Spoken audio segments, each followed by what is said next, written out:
Саламатсыздарбы, урматтуу кесиптештер. Алмазбек Акынжанович.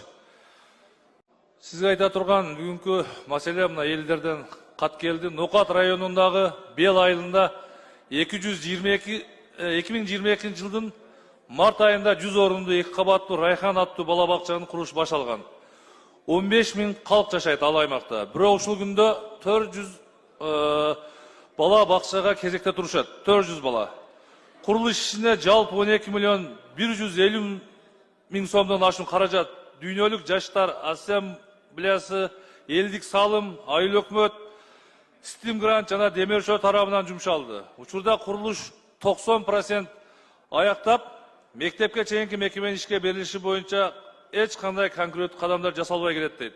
ПСД документтери даяр болгону менен расмий түрдө өткөрүү иштери токтоп турат. Эл демилгеси менен мамлекеттик газга 200 миң сом айып пул төлөдүк.